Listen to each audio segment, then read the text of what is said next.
Dia is a quiet leader on and off the field. He's conscientious, he holds himself to a higher standard. It's the way he plays the game with as much composure as he does, the way he is able to lead with this confidence that he exudes, and then the cerebral side of it is pretty special. He just strives to be the greatest he could be at everything he does. Ball, boy. My name's Dia Bell. I'm 15 years old and I play quarterback, and this is No Days Off.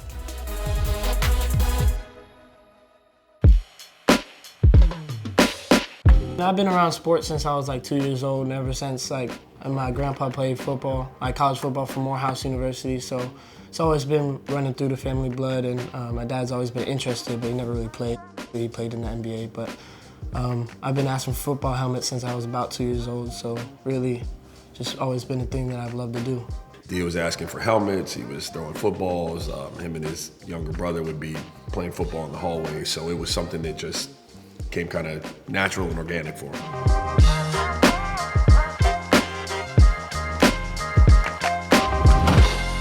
I was shocked at how much football information he can retain because he's basketball heavy.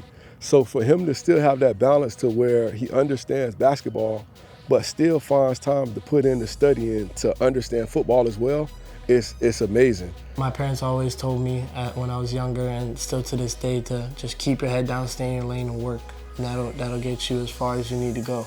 There's a fire there for him to be successful. He works really hard at the things that he chooses to do, and you know, it is a balancing act, because they are kids and you want to make sure that they understand that things put them in perspective, right? But he's got to drive, and for anybody trying to be successful in anything, we both believe that's really important. He's got that kind of innately. You just see the natural talent there, you know what I'm saying, the natural ability. Now, his biggest thing, and he's always worked hard, that's another thing, he's always had great work ethic. I think the biggest thing for him was just the maturity and just, you know, and just getting older and you know, his muscles getting stronger and his movements getting stronger, his arm getting stronger. I've seen that jump from him now. Now you're seeing the talent meet the maturity, and now the product is starting to be exactly what we thought it was going to be.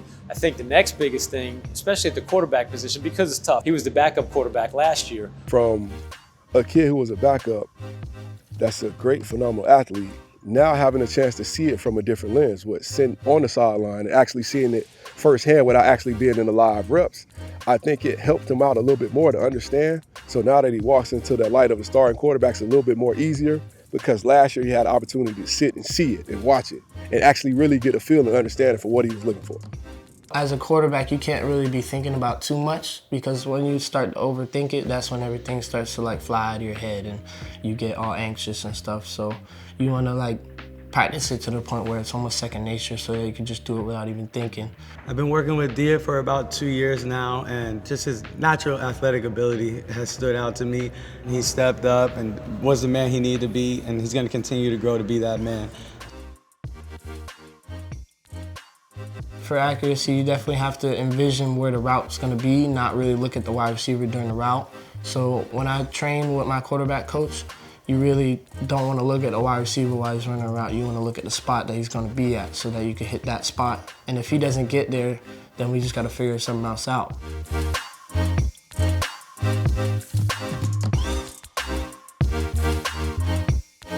Well, I've learned a lot. I've learned that trusting people is it'll get you far, because trusting him with my process and going through as being a quarterback has got me where I am today. It's inspired me to go to the next level with everything I could possibly do. Come off of it, climb to it. Perfect. Right there. Leadership means to be able to lead by example and to set a good example for everybody around you, so that everybody knows they need to hold themselves to a certain standard. When he was young, you know, I'd have conversations with him about piping up and having a louder voice, and it just wasn't his style of leadership. And as I watch more people gravitate towards him and teams take off because of him and how people just followed him, it made me realize that there are more ways to skin a cat, right? You don't have to do it like that. So it's been pretty cool to watch him on his own little journey with that and continue to kind of round himself out. He didn't gravitate towards what was cool, what was, the trend or whatever. He always made his own path. When I was younger, it was more the Russell Wilsons and the Cam Newtons, but now it's the Patrick Mahomes and the Jalen Hurts and the Joe Burrows, just the relaxed like play style they play with and the free arm ability they have. It's just really inspiring. Vocal leader is definitely something that a quarterback has to do, but I'm one of those more lead by example type of guys because I'm not a really big talker. I've never really been into that, but lead by example has always been something I've been able to do because I'm really humble and I don't like to talk a lot.